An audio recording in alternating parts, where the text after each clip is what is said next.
คืองานเยาว์ยายบัวไข่ได้เสียงดักเสียงห้าวได้เพิ่นเสียงห้าวได้ยามบนทนมื้อนี้เยาก็เยาเสียงห้าวนี่เพิ่นเยาแล้วล่ะเพิ่นวอนพี่น้ำช้างนี่เสียงห้าวได้สิดีบ่ดีอันมันยังเฮ็ดใส่ฟังเพิ่นเว้าได้ยายบนทนเว้าเพิ่นกำลังเสียงเงาเยายายบัวไข่บ้านเมืองคำตำบลนาจารเยาแต่ว่าบ่ได้เสียงไข่ได้มื้อนี้เสียงเงาได้ยาบุญโทนคนบ้านเมืองคำตำบลนาจาร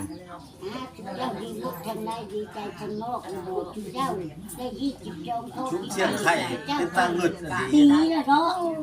พ่อพกทางใด เป็นตาตายได้บอกขาเมียจะเพลน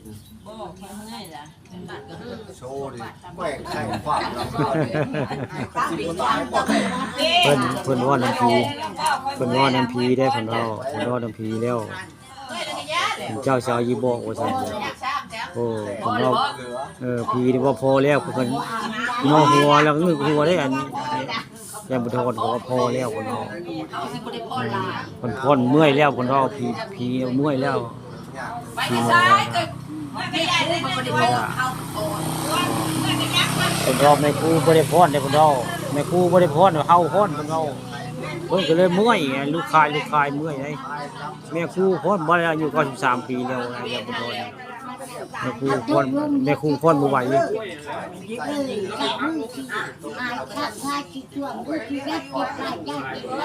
ให้บัดไทยจับกันนี่แหละคอนเป็นตาเขาเสียงไข่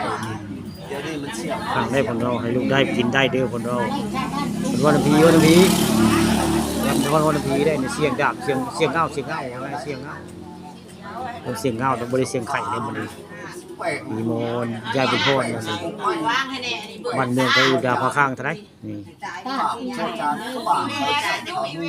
นี่แหละประเพณีโมเยาวันมุคำตำบลนาตาลบุญดีเลี้ยงไปหาโม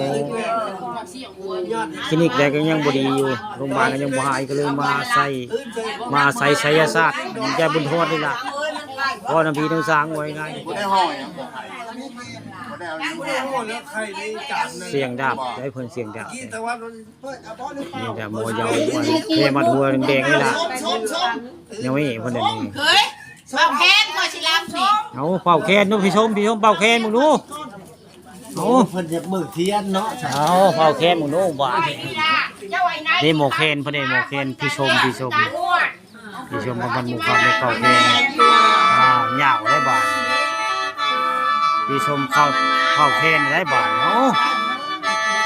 นี่ล่ะหมอเยาต้องมีหมอแคนได้ถ้าบ่มีหมอแคนมันบ่คือหมอ10ปี10บ่ลงว่าง่ายม่วนแท้เสียงแคนก็ได้เสียงแคนพี่ชมบรรมุขตำบลนาจารผู้ข้าฟังก็ยังคักอยู่ได้เสียงแคนแล้วนั่นดีก็บ่ได้ฟังเสียงหมอแคนเด้ยายบุญทนยามมันกำลังนกมือยัดผู้เบิ่นคนพิมแม่คู่ล่ะนี่ฟังได้เสียงลำเพิ่นบูเสียงลำยามบุญทนอายุ93ปีนี่แหละโมเยา